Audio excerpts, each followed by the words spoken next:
Many Greeks began 2019 just as they'd spent most of the previous year, protesting against austerity measures. The government needs more loans to stay afloat, and it's cutting spending to meet conditions set out by lenders. That's driving angry Greeks to the streets.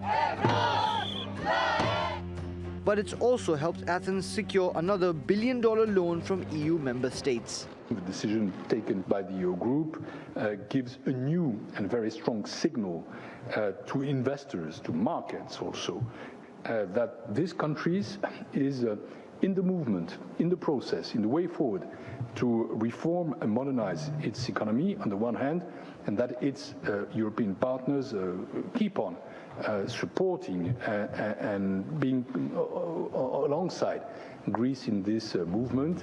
Official data released by Brussels on Tuesday indicates Greece's total debt has risen from 176% of GDP in 2017 to 181% last year.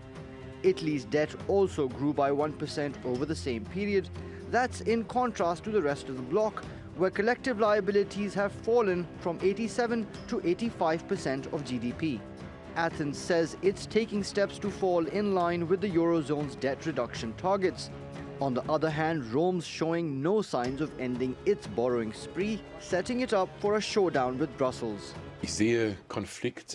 I see budget conflicts with Italy as a big problem and a risk for the European economy. Italy is currently undergoing its third recession in less than 10 years. There's a concern there'll be another political conflict in October when figures for the fiscal deficit are debated. A dispute between the EU Commission and Italy could have a very negative effect on financial markets. Officials fear the widening rift between lenders and borrowers could jeopardize the future of the euro. Les divergences économiques croissantes. Growing economic divisions among member states of the Eurozone are unsustainable in the long term and could result in the disappearance of the common currency project. Brexit and the rise of Eurosceptic governments in some countries have already cast shadows over the future of the single market. Italy's dispute with Brussels over how much it can borrow could also become an existential threat for the European Union. Mobin Nasir, TRT World. Let's get more on this now from TRT World's editor-at-large, Craig Copetas in Paris. Hi, Craig. Let's start with Italy first. Now, the populist government there promised last year that its big spending budget plans would drive growth in Italy. Instead, it's done the opposite. Do you think it's time for Rome to review its spending plans? Well, Rome has never really reviewed its spending plans. What it's been trying to do is genetically re-engineer debt. And you can't do that because you cannot get around the inherent underpinning of debt. When you borrow something, you've got to pay it back. And you cannot tweak the debt genome, as we've seen throughout the Eurozone. Debt cannot be genetically modified to preclude the debtor nation from taking care of its people while at the same time paying back the lender with outrageous interest rates. Now, Brussels last year held back from unleashing sanctions on Italy in response to its budget plans. Do you think it's time, perhaps, for Brussels to come down hard on Rome? The EU does not know how to come down hard on anyone. It didn't know how to come down on Greece, really. What can the EU really do without threatening, perhaps mortally wounding, the so-called common currency project?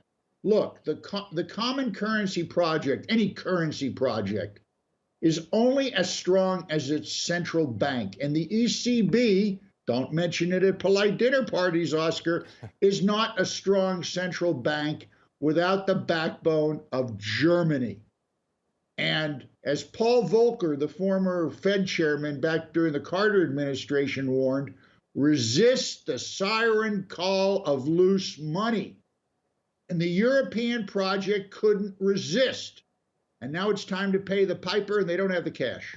Let's look at Greece now. As we heard in Mobin's story, debt there climbed to 181% of GDP in 2018, which is the biggest ratio in the Eurozone. We know it's in the middle of its bailout program. Is it holding up its end of the deal? Well, it's doing its best, but there's a lot of differences between Italy and Greece. There's more than 61 million people who live in Italy. Greece is only about 11 million. Italy is in long term in much more dire straits. In fact, just about 48 hours ago, the Greeks had asked the European Stability Mechanism if they could pay back 3.7 billion of what they owe early in order to avoid a 5.3% interest rate on the principal. And they're still waiting to hear back. Now, Oscar, here's the question. You got to put the arithmetic aside at this point. You know, is it time? It's a question. Is it time to take a moralistic view of the European economy? It may be. And here's the other question. If a billionaire can refinance his yacht, shouldn't a country be able to refinance its loans without harming its people? And we'll have to leave it there on that question. Craig Copetas in Paris, thanks again.